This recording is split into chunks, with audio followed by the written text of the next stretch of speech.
Mzimo evari mumapako ane angacheuya mzimo evana vatambura vachitopoteuya mzimo evana vatambura mzimu mzimu mzimu mzimu mzimu mzimu vana vesimba mzimu mzimu mzimu mzimu mzimu mzimu vana vesimba pane vamwe vedo mzimu vakanzakati pane vamwe vedo mzimu vari mumabako yairipo ndeyekuti zvino tiri kuti ngatisunguke tiverengane kuti tizive kuti musangano wedu wakambosimba sei pamusana pekuti 5 years dzatawirirana kuti tisaite zvesarudzo tiite zvekuvaka nyika. 5 years idzi dzinoita kunge dzakawanda tichidzitaura takamira pano, asi tikarara kaviri tikamuka kaviri 4 years dzinenge dzatodarika tatoo 5 years.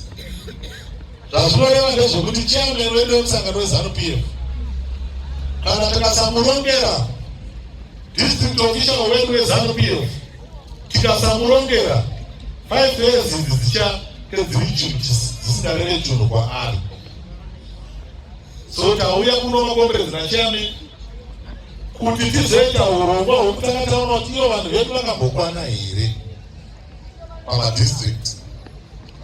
Kana taona kuti vanhu vedu vakakwana toenda tonogadzira mabranch, kuvandudza mabranch edu toona kuti akwana, tovandudza masere edu tichiwedzera vanhu kuti vawande mumusangano. Asi 5 years dzatakumbira idzi makomberedzi hadzisingori 5 years dzekudhevheropa nyika chete, i5 years dzekuti tidhevherope vatungamiri vemusangano vagare zvakanaka. Saka rwendo rwedu rwatanga nhasi tinoda kuona kuti mumwe nemumwe wedu ari kugara zvakanaka, ari kudya zvakanaka, ari kupfeka zvakanaka, ari kurara pakanaka. Tiri kufambirana, tinofanira kuti takarova slogan upenyu hwambuya vanhu vari padhuze nava hunofanira kuchinjwa. That's why maona kuti tapedza kuita zveCape 3 Harare province tisi takaita number 1 pane vanhu vakaenda kumameeting eCape 3 vachinotsigira Cape 3. Harare province tisi takaita number 1 yedu pakunyora zvinyorwa zvekutsigira Cape 3. Maprovince ese ari 9 akabatanidzwa anga asingasvike half yenhamba yedu tichitsigira Cape 3 tiri Harare province chete.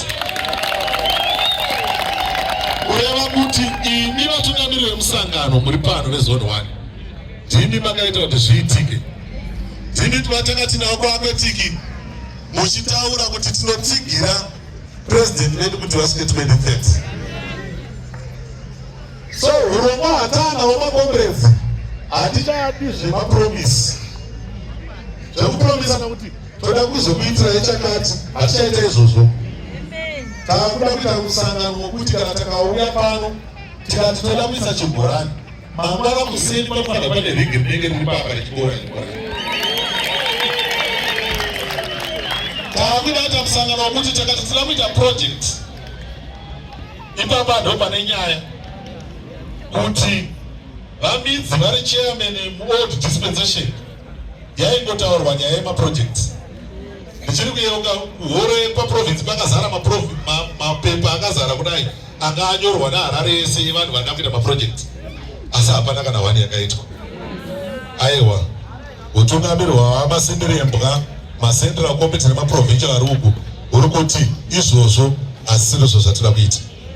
Isu takatenderera tine comrade Abirei vakavatuma napresident muHarare muno kuti vaunze mari yaibva kuna president yekudetsera vanhu. Mari iyoyo ikaenda kuZANU-PF headquarters kuna treasurer wedu, asi vachange vachisarudza vanhu kuti uyu anokodzera kupiwa utungamiri hwakagara pano hwemadistrict muchishanda neDCC. Asi panofanira kunge pane criteria. Kune vamwe vatoziva kuti kana yanguva yemari inopiwa vanhu vane hiri dzinenge begi yetende.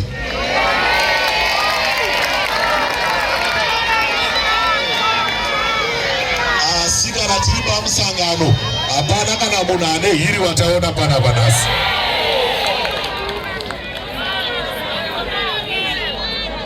Tinoda kuti mari iyoyo iende kune vatungamiri vemusangano.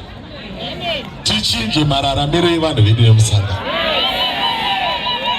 Kwete kuti kana mari yauya isu mashefu taakunotsvaga mabhururu edu nemagirlfriends ndovangana.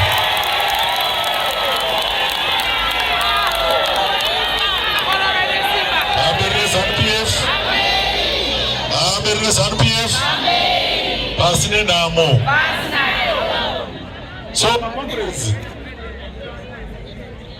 tinoda kuti tiunze urongwa hwekuchinja upenyu hwevanhu hwemhando yepamusoro-soro uye huri hwechokwadi. Hatichadi kuwanza nyaya bhozi hatina nguva. That's why maona tisina kuenda kumba kunorara. Tati ngatichotanga ibasa izvezvi nekuverengana kuti iwo madistrict atinoti tinawo 50 kuno kuchitumbisa. Chairman Sumuka,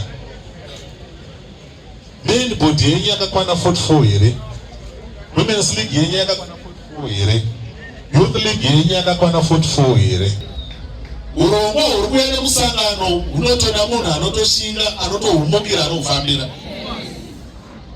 Takaita exercise yatiri kuita machairman, ndanga ndichitaura kombre Jijika, tanga tichinyora vanhu vari kuuya kuHeroes mazuva ese.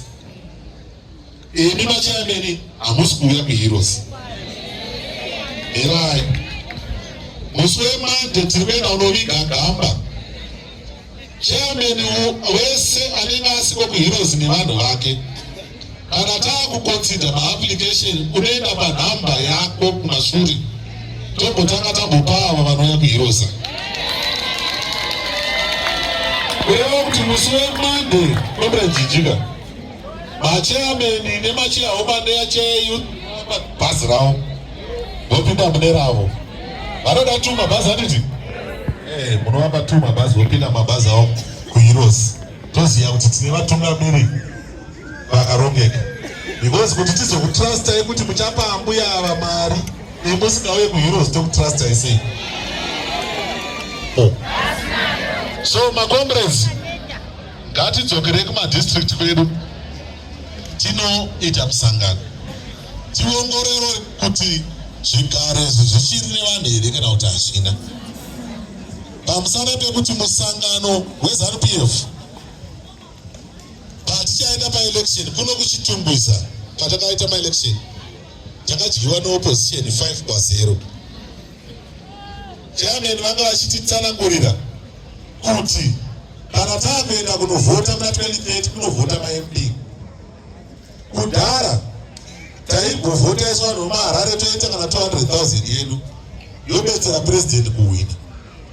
Asi kana takadyiwa kuno kuchitumbisa 5-0 neopposition, it means chitumbisa yese ZANU-PF inenge yavhota 0, opposition 5. Saka tinofanira kugadzirisa macomrades kuti nhamba yedu ikure. Tinofanira kugadzirisa macomrades kuti vanhu vari kumusangano weZANU-PF vagare zvakanaka, musangano we-attractive kuita kuti vanhu vauye mumusangano.